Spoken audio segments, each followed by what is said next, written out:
দর্শক সালাম এবং শুভেচ্ছা রইল। প্রথমেই চলেন সরাসরি আমরা একটু খবরটায় নজর দিই। খবরটা একটু চোখ বুলিয়ে নিয়ে আমাদের আলোচনার সুবিধা হবে, আপনাদের বুঝতে সুবিধা হবে। খবরটা পড়বেন, আপনি আপনার মতো করে ভেবে নেবেন।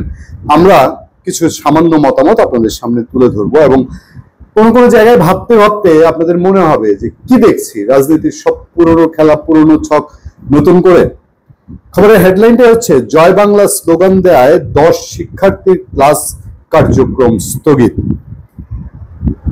এটা হচ্ছে আব্দুল কাদির মোল্লা সিটি কলেজ, সেখানকার ঘটনা। নরসিংদীর আব্দুল কাদির মোল্লা সিটি কলেজে জয় বাংলা স্লোগান দেয় 10 শিক্ষার্থীর ক্লাস কার্যক্রম স্থগিত করেছে কলেজ কর্তৃপক্ষ। রোববার কলেজে জাতীয়তাবাদী কৃষক দলের আয়োজনে বৃক্ষরোপণ কর্মসূচি পালনকালে একদল ছাত্র জয় বাংলা জয় বঙ্গবন্ধু স্লোগান দেন। দেখেন, কলেজের বৃক্ষরোপণ ছিল জাতীয়তাবাদী কৃষক দলের, সেখানে একদল ছাত্র জয় বাংলা জয় বঙ্গবন্ধু স্লোগান দেন।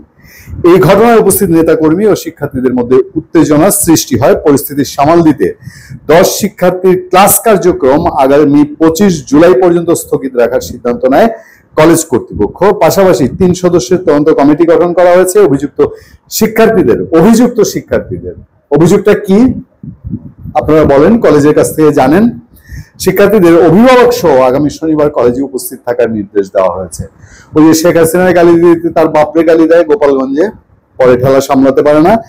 এখন এইখানে জয় বাংলা বলছে বলে এবার বাপদাদা সহ স্কুলে ডাকা হয়েছে। কলেজের অধ্যক্ষ মেহেরুল্লাহ আহসান বলেন, এই কলেজে কোনো রাজনীতির চর্চা করতে দেওয়া হয় না। এই অবস্থায় ছাত্ররা কেন রাজনৈতিক স্লোগান দিবে? এর পরিপ্রেক্ষিতে প্রাথমিকভাবে অভিযুক্ত শিক্ষার্থীদের ক্লাস কার্যক্রম সাময়িক স্থগিত করা হয়েছে। তদন্ত কমিটি প্রয়োজনীয় ব্যবস্থা নেবে।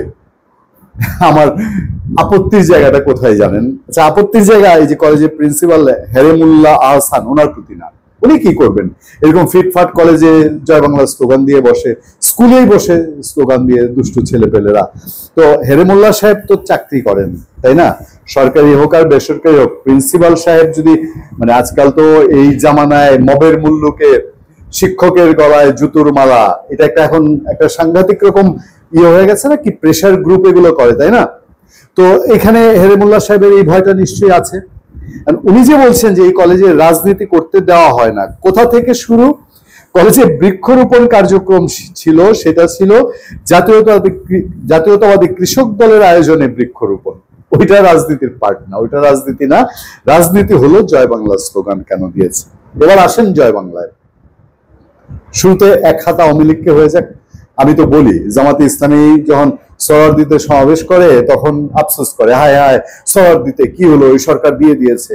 আমি কি বলি? আমি বলি যে এই জায়গায় তো জামাতকে নিয়ে আপনারা তুলে দিয়েছেন, গত 20, 30, 40 বছরে আওয়ামী লীগ এবং বিএনপি আপনারা তুলে দিয়েছেন। আপনারা চেয়েছেন এরকম হোক, নৈতিকতা এবং আদর্শিক যুদ্ধ না করে জামাতকে একদম ওই যে চেপে চেপে করতে চেয়েছেন।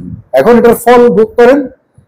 একই অবস্থা জয় বাংলার ক্ষেত্রে। জয় বাংলা বাংলাদেশের স্লোগান। বিএনপি নেতা বরকতুল্লাহ বুলু কয়েকদিন আগে বলেছিলেন না, এটা কি আওয়ামী লীগের সম্পদ? বেসিক্যালি তাই, এটা আওয়ামী লীগের সম্পদ না, এটা মুক্তিযুদ্ধের স্লোগান, মুক্তিযোদ্ধাদের স্লোগান। দল মত নির্বিশেষে কৃষক কামার কুমার জেলে এবং বিত্তশালী জমিদার পুত্র মুক্তিযুদ্ধে যারা গিয়েছেন, ধর্ম বর্ণ নির্বিশেষে জয় বাংলা স্লোগান দিতেন। আওয়ামী লীগ এসে এই জয় বাংলা স্লোগানকে একান্তই আওয়ামী লীগের করেছে। একটা দুইটা ছোট উদাহরণ দিই। ফরিদপুরে ডক্টর মোশাররফ হোসেন আওয়ামী লীগের ডাকসাইটে মন্ত্রী ছিলেন না, আমি শেখ হাসিনা আত্মীয়তা বাদ দিলাম, সেই পথে যাইতে চাই না। তো ডক্টর মোশাররফ সম্পর্কে অভিযোগ কি? তিনি রাজাকার ছিলেন। তার মুখে জয় বাংলা স্লোগান হলে তিনি তখন রাজাকার না, মুক্তিযোদ্ধা, তাই তো? এরকম বাংলাদেশে অসংখ্য হয়েছে। রাজাকারের মুখ দিয়ে, আলবদরের মুখ দিয়ে জয় বাংলা স্লোগান হলে তাহলে তখন সে আওয়ামী লীগ, তার মানে জয় বাংলা তার সার্টিফিকেট। এরকম জয় বাংলা স্লোগানের বহু অপব্যবহার হয়েছে সারা বাংলাদেশে। সেই সুযোগটা নিয়েছে একটা অংশ।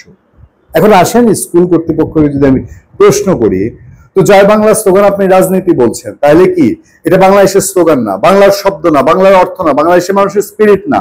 এটা শুনলে আপনার ভয় লাগে। এবং আপনি কি তাহলে এই কলেজ কর্তৃপক্ষকে, যে প্রিন্সিপাল সাহেব, আপনাকে বলবো, আপনারা কি এটা তাহলে সার্টিফাই করে দিচ্ছেন যে এটা আওয়ামী লীগকে দিয়ে দিয়েছেন, যে স্লোগান আপামর বাংলাদেশের মানুষ আর কোনোদিনই দিবেন না, এটা আওয়ামী লীগের স্লোগান হয়ে গেল?